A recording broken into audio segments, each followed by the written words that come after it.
Sugeng enjang para adiyuswa, sugeng pepanggihan malih wonten ing renungan padintenan adiyuswa ing dinten Sabtu Kliwon 3 Mei 2025.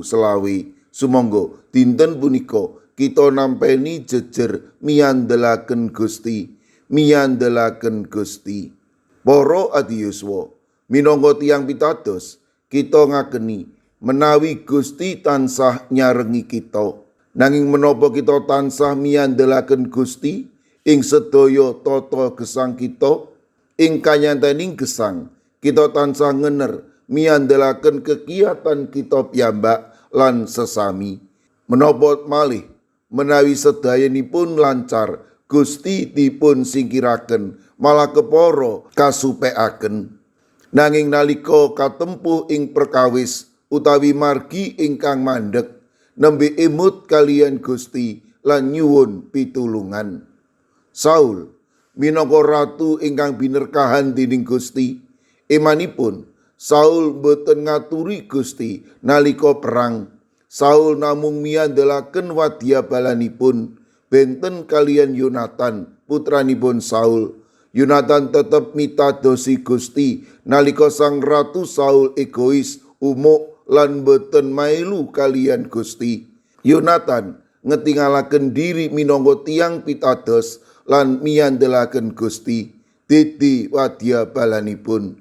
Piyambakipun wantun ngadepi tiyang Filistin lan nyuwun pitedah ing Gusti.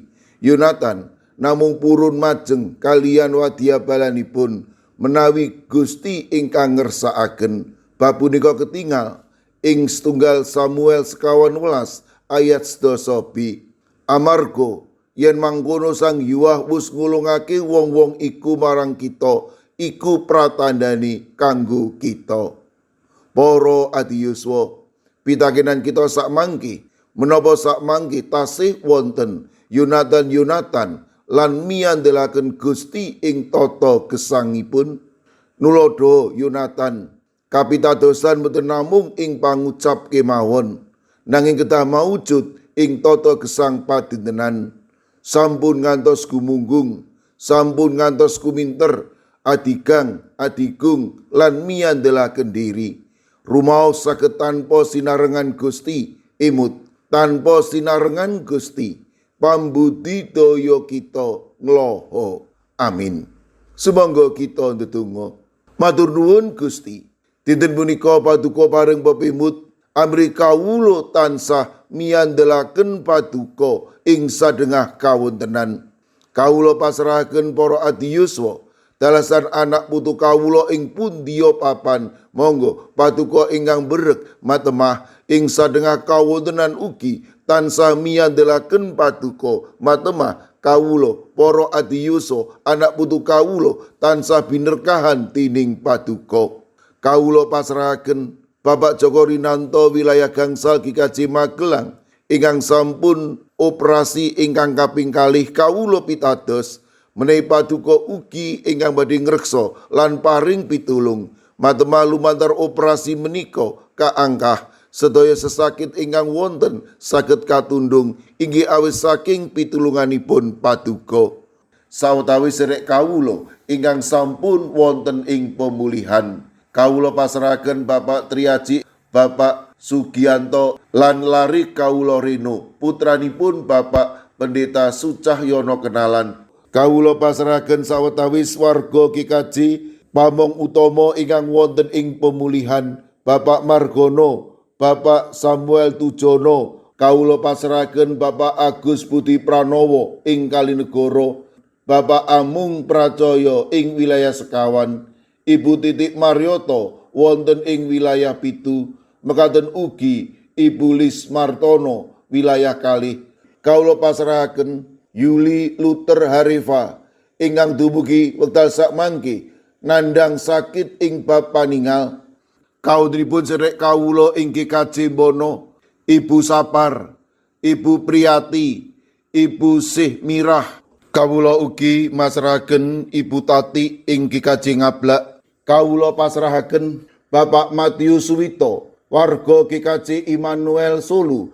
Kawula pasrahaken Ibu Wirya Sumarto Dalasan Pendeta Emeritus Ibnu Prabowo wonten ing GKJ Tlepok kawula pasrahaken Ibu Isti wilayah 3 GKJ Wonocatur, Ibu Karyumi lan Ibu Kusmini ing GKJ Purbo, mekaten ugi Ibu Indrayati ing Solo. Kawula pasrahaken Ibu Sriti Astuti wonten ing GKJ Tropodo Sidoarjo, mekaten ugi kawula pasrahaken Ibu Lini Sutopo ing GKJ Semarang Barat. Kawula pasrahaken Bapak Budistomo, Bapak Sugianto ing GKJ Magelang, Bapak Mardiono, Ibu Marsudi, Ibu Sri Windardi ing GKJ Pamong Utomo Kalinegoro.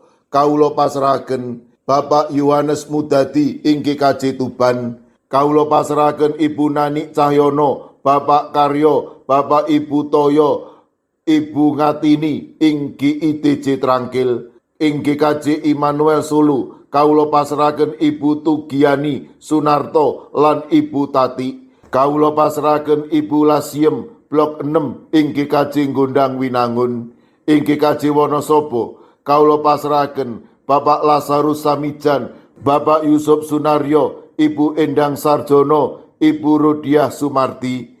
Kawula pasrahaken Eyang Sarwito ing GKJ Ngalian, Ibu Wahyono ing GKJ Plengkung, Ibu Sunarti ing GKJ Salaman. Ing GKJ Ungaran kawula pasrahaken Ibu Sukito, Bapak Sembiring, Ibu Surisno, Ibu Munarti, Bapak Ibu Tugiman. Kawula pasrahaken Bapak Jatmiko ing Denpasar Bali. Kawula pasrahaken Ibu Warsi ing Kemenjing, Ibu Apri ing GKJ Canden. Ing GKJ Sragen kawula pasrahaken Bapak Wursitoryadi, Ibu Sumiati, Bapak Suyanto. Kawula pasrahaken Bapak Chandra Deni Saputro. Kawula pasrahaken Bapak Dalmin, Bapak Sugiri, Bapak Wisno ing GKJ Pugeran.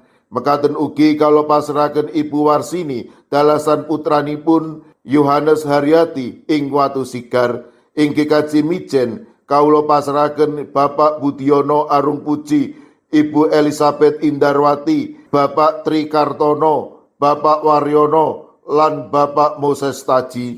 Kawula pasrahaken ing GKJ Banyumanik Ibu Sukarni, Ibu Sutarwi, Bapak Daniel Agus lan ugi ing GKJ Tanon kawula pasrahaken Bapak Suhadi. Kawula pasrahaken sinten kemawon ingkang nembe nandhang sakit lan ugi ing pemulihan kawula pitados paduka badhe saged ngginakaken menapa lan sinten kemawon ambrih sederek kawula menika enggal nampi wetahing kesarasan. Kawula pasrahaken pasambat lan pandonga kawula wonten ing asma paduka Gusti kawula Yesus Kristus. Amin. Sumangga para adi yuswa kita tutup pepanggihan kita renungan padintenan adi yuswa kanthi ngrepekaken kidung. Sumangga.